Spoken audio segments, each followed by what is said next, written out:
सल्लल्लाहु अलैहि वसल्लम, ईमान में कामिल ईमान कौन सा है? अफजल तरीन अमल तो ईमान लाना है, तो ईमान में भी कामिल ईमान, मुकम्मल ईमान कौन सा है? कुर्बान, मेरे आका अलैहिस्सलाम ने फरमाया कि कामिल ईमान वाला वो है जिसके अखलाक सबसे अच्छे हों। इसका मतलब जो बाअखलाक लोग हैं दुनिया में, अल्लाह व रसूल के नजदीक वो कामिल ईमान वाले हैं। अब अखलाक अच्छे किसे कहते हैं? अच्छे अखलाक का मतलब क्या है? यानी कभी कभी जब आप मूड में रहें तो किसी को चाय पिला दी, किसी को खाना खिला दिया, किसी के पास अच्छी गुफ्तगू कर ली, किसी का इस्तकबाल कर लिया, किसी को तोहफा दे दिया, किसी को, ये अखलाक नहीं है, ये तो आपका मूड है, ये तो आपकी तबीयत है। अखलाक किसको कहते हैं कि जैसे अंधेरा हो या उजाला, खुशी हो या गम, आप जब लुकमा उठाते हैं तो वो मुंह में ही जाता है, कभी नाक में नहीं जाता। यानी लुकमा हमेशा कहां जाता है? मुंह ही में जाता है। अंधेरे में खाओ तो भी, उजाले में खाओ तो भी, खुशी में खाओ तो भी, गम में खाओ तो भी, गुस्से में खाओ तो भी, और गुस्सा ना हो तो भी मुंह में हमेशा लुकमा जाता है। कभी लुकमा नाक में या गले की तरफ नहीं बढ़ता, ये फितरत है। यानी इंसान मुंह में लुकमा डालने का इतना आदी है कि किसी भी पोजीशन में वो खाएगा, लुकमा मुंह ही में जाएगा। जब तक कि ऐसी आदत अपनी न बन जाए सबसे अच्छे से पेश आने की, उसको अखलाक नहीं कह सकते। यानी आप गुस्से में हो तो भी आपकी कैफियत लोगों के साथ वही होगी पेश आने के लिए। आप खुशी में हो तो भी लोगों के साथ आप उसी अंदाज से पेश आएंगे। कोई आए तो उसके लिए खड़े हो जाना, इस्तकबाल करना, उसके लिए अपनी जगह छोड़ देना, यह अखलाक में से है। उसकी खैरियत पूछना, बीमार पड़ जाए तो इयादत करना, खाना खाने बैठे तो जो चीज अपनी पसंद की है वो उसके आगे रख देना। इस तरह से अखलाक में बड़ी वुसअत है। तो लेकिन कितनी बड़ी बात कही गई। हालांकि मैं कोई तफसीरा न करना चाहता था, न करूंगा, मगर यह जरूर कहना चाहता हूं कि जिसके अखलाक अच्छे हैं उसको अल्लाह के रसूल कामिल ईमान वाला फरमा रहे हैं। और आज देखिए हमारे अखलाक कहां है। अगर कोई बंदा हमें मिल जाए गुफ्तगू करने के लिए तो हम सीधे मुंह लोगों से बात भी नहीं कर सकते, जबकि अल्लाह के रसूल सल्लल्लाहु अलैहि वसल्लम फरमाते हैं मीजान में सबसे भारी भरकम अगर कोई नेकी है तो वो तुम्हारे अखलाक है। एक बात और आपसे अर्ज करूं, हुस्न अखलाक का मतलब ये नहीं कि कोई आपके साथ प्यार करे तो तुम उसके साथ प्यार करो। ये तो आप सिला दे रहे हो, बदला दे रहे हो। भाई कोई प्यार करेगा तो आप भी प्यार करोगे। ये काम तो जानवर भी करते हैं कि चिड़िया की चोंच से चिड़िया चोंच टकराती है तो वो भी चोंच से चोंच टकराती है। यही होता है। वो बिल्ली एक को चाटती है तो दूसरी बिल्ली उसको भी चाटती है। यही तो है। अखलाक क्या है? कोई तुम्हें गाली दे रहा हो तुम उसको दुआ दे रहे हो, अखलाक ये है। कोई तुम्हें भूखा रखने की बात करे हो तुम उसको खिला रहे हो, अखलाक ये है। कोई तुम्हें तोड़ रहा हो तुम उसको जोड़ रहे हो। कोई तुमसे भाग रहा हो तुम उसके करीब जा रहे हो। कोई तुम्हें महरूम कर रहा हो तुम उसको अता कर रहे हो। इस अखलाक की झलक देखना है, एक इशारे में बताता हूं। जब अल्लाह के रसूल अलैहिस्सलाम हिजरत करके मक्का शरीफ छोड़ के मदीने मुनव्वरा आए तो हुजूर मक्के से निकल गए, मदीने शरीफ आ गए। मक्के वालों पे अल्लाह ने कहत नाजिल किया, वो कहत में मुब्तला हो गए। किसी ने अर्ज की खुशी खुशी आके, या रसूलल्लाह देखा हमने मक्का छोड़ दिया, मेरे नबी ने मक्का छोड़ दिया। तो मक्के वालों पर कहत आ गया, रोटी के टुकड़े टुकड़े को मोहताज हो गए। वो लोग खाने को मोहताज हो गए।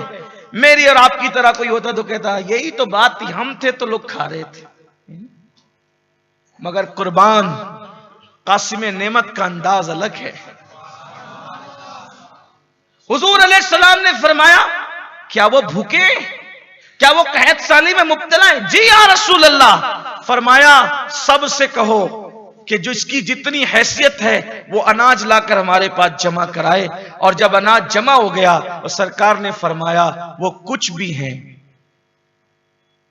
वो कुछ भी हैं हमारे हम वतन है, ये अनाज उनके पास पहुंचाओ। और साथ में खत लिखा अभी इतना ही जमा हो सका है और अगर आगे जरूरत पड़े तो और भी लिख देना, इंशाअल्लाह हम आप तक पहुंचाने की कोशिश करेंगे। किनको?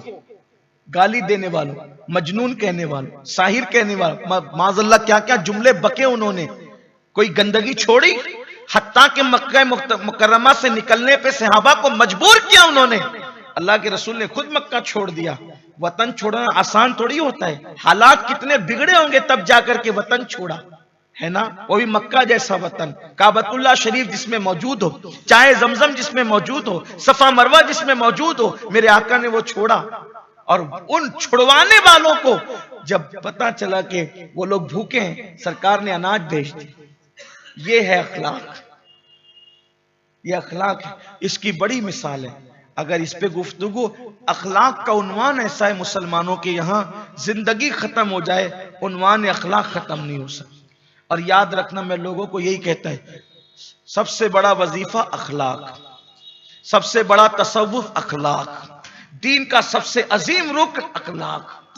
अखलाक ही आप कहेंगे नमाज अफजलुल इबादत है, मैंने कहा बिल्कुल, मगर वो भी अखलाक दुरुस्त करने के लिए।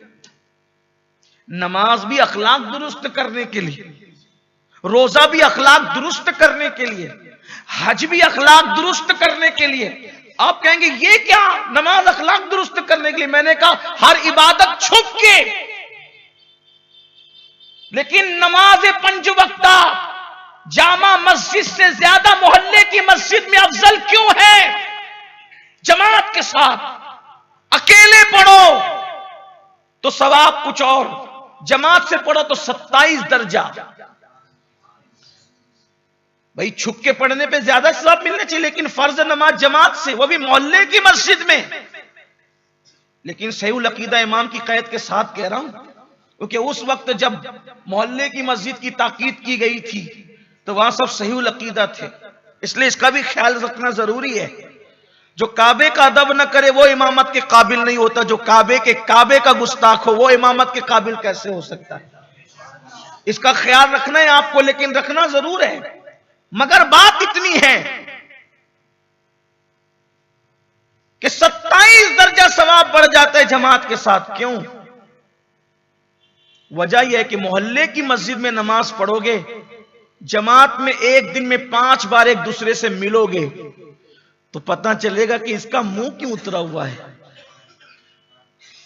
तो मुंह उतरने की वजह यह भी हो सकती कि बेटी को रिश्ते नहीं आते, तो सारा मोहल्ला मिलकर कोशिश करेगा कि इसकी बेटी के लिए चलो रिश्ता लगा दे।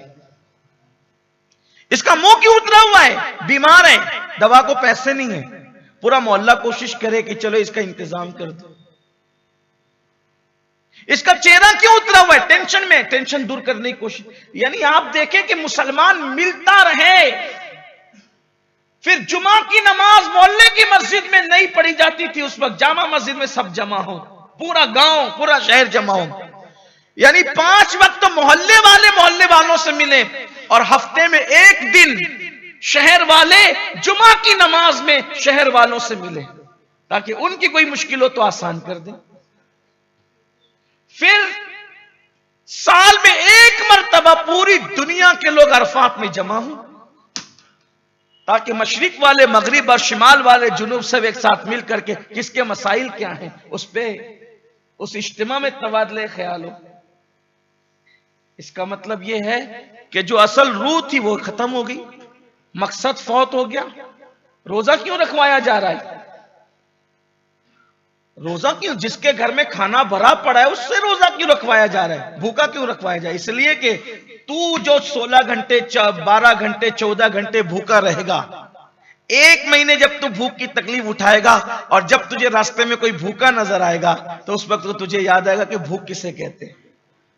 आपको बताऊं, सच कहना, हिंदुस्तान में बात कर रहा हूं और खुदा लगती बात कर रहा हूं, ईमान लगती बात कर रहा हूं। याद रखना, क्या कोरोना की वबा के मौके पर जितना खाना पूरे हिंदुस्तान में मुसलमानों ने तकसीम किया, किसी कौम के आदमी ने तकसीम नहीं किया। वजह इसलिए कि मुसलमान का मालदार भी भूख जानता है।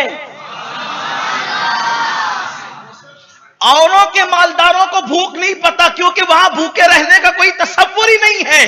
लेकिन यहां भूख पता है, इसीलिए जब कोरोना के अंदर भूखों को देखा तो रमजान मुबारक की वो भूख याद आ गई। बल्कि मेरे वो जवान, मैं तो उन्हें सलाम करता हूं कि खुद रोजे से रहते थे और लोगों को सड़क पे खाना खिलाते नजर आते थे।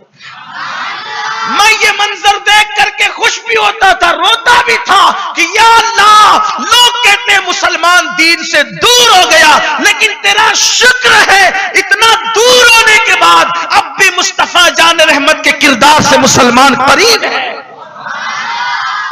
वो और मामले में तो कमजोर है, लेकिन अखलाक मुस्तफा अब भी लोगों में मौजूद है। हमने तो अब तक यही सुना था, रह के फाके में गरीबों को खिलाने वाले ऐसे होते हैं मोहम्मद के घराने वाले, लेकिन हमने देखा रह के रोजों में भूखों को खिलाने वाले ऐसे होते हैं मोहम्मद के गुलामों वाले। ऐसे भी खिलाया, और उस तकरीरों ने लोगों को इस्लाम के करीब नहीं किया, लेकिन बहुत सारी गलत फहमियों का इजाला कोरोना में हो गया। लोगों को पता चला मुसलमान क्या है। हाँ, आप देख लें लेकिन लोगों का कुव्वत हाफ़िज़ा बड़ा कमजोर होता है, वो जल्दी अच्छी चीजों को जल्दी भूल जाते हैं। तो लेकिन बात ये कर रहा था कि अखलाक, अल्लाह के रसूल अलैहिस्सलाम ने फरमाया कि कामिल ईमान वाला वो है जिसके अखलाक अच्छे हों। फिर पूछा इस्लाम में कामिल कौन है, इस्लाम में कामिल कौन है? तो फरमाया जिसकी जबान और उसके हाथ से दूसरे लोग महफूज रहें। दूसरे लोग का, दूसरे मुसलमान नहीं का, यानी आपकी जबान से और आपके हाथ से लोग महफूज रहें।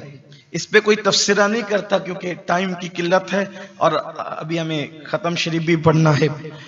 फिर पूछा या रसूल अल्लाह, अफजल तरीन हिजरत कौन सी है? हिजरत कहते हैं अपना वतन छोड़कर अल्लाह के लिए कहीं और चले जाने, जहां इस्लाम पे अमल नहीं कर पा रहे हो, न कर सकते हो, वो वतन छोड़कर कहीं और जाए, उसको हिजरत कहते हैं। हम ये हिजरत तो नहीं कर सके, अल्लाह हजरत अबू ज़र पे रहमतें फरमाए, उनके फ्यूज हमें नसीब फरमाए। पूछा या रसूल अल्लाह अफजल तरीन हिजरत, अच्छा हिजरत नहीं पूछा, अफजल तरीन हिजरत पूछा। अफजल तरीन हिजरत कौन सी है? मेरे आका ने फरमाया जो गुनाहों को छोड़ दे, यानी गुनाहों को छोड़ना बड़ी हिजरत है। और एक मकाम पे फरमाया हिजरत करो मालदार हो जाओगे, मतलब अब यहां ये भी बरकत मिली, गुनाह छोड़ दो अल्लाह तुम्हें मालदार कर देगा। पूछा या रसूल अल्लाह अफजल नमाज कौन सी है?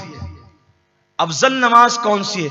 फरमाया जिसमें कयाम तवील हो, लंबा कयाम हो, वो नमाज अफजल है। शायद ये फर्ज के मुतालिक नहीं पूछा जा रहा है, नफिल के बारे में पूछा जाए, वरना नमाज फर्ज जो जमात के साथ है उसके लिए हुजूर फरमा चुके कि उसमें वो नमाज मुख्तसर होनी चाहिए। फर्ज नमाज जब जमात के साथ पढ़ाई जा रही हो वो मुख्तसर होनी चाहिए, तवील नहीं हो, लेकिन इतनी भी मुख्तसर ना हो कि जो वो हाथ धोने वाले के पैर धोने से पहले पहले ही जो वो सलाम फेर दिया जाए।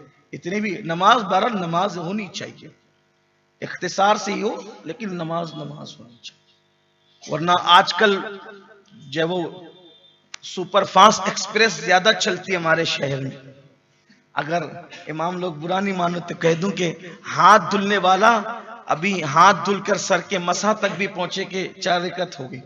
थोड़ा सा लिहाज करें, ये सोच कर थोड़ा सा, इतना भी लंबा ना करें कि फिर लोग मस्जिद ही छोड़ दें, लेकिन इतना तो होना चाहिए कि कुछ लोगों को जमात, जो दौड़ कर आ रहे बेचारे, उनको जमात मिल जाए।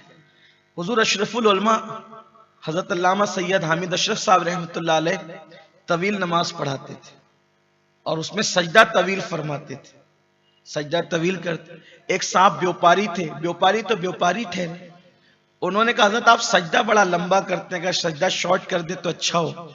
आपने फरमाया मियाँ हमारा सजदा तो लंबा ही रहेगा, अलबत्ता आपको शॉर्ट पढ़नी है तो वो सामने की मस्जिद के इमाम साहब मुख्तसर पढ़ाते, आप वहां तशरीफ ले जाएं। ये बात याद रखिए, हमने कौम को चलाना है क्योंकि इमाम हम है, हमने कौम को चलाना है, कौम ने हमें नहीं चलाना है। कौम तो हमें हर जगह चला ही रही है, कम से कम नमाज में तो हम उनको चला लें। अब अगर नमाज पर भी उनका इख्तियार हो गया तो फिर हमारा रह क्या जाता है? क्यों उस्ताद, सही अर्ज कर दो। हमारे उस्ताद गिरामी बैठे हुए और उनकी जो वो सरे मुबारक का इशारा मेरे लिए सनद और तायद का दर्जा रखता है। मैं इस एतबार से खुशनसीब हूं कि अभी तक मेरे वालिदैन भी हयात थे, मेरे उस्ताद भी हयात थे, और अल्लाह से दुआ करता हूं अल्लाह इन्हें सलामत रखे। हाँ, और बहुत लंबी उम्र दे खैर के साथ, और हमें अल्लाह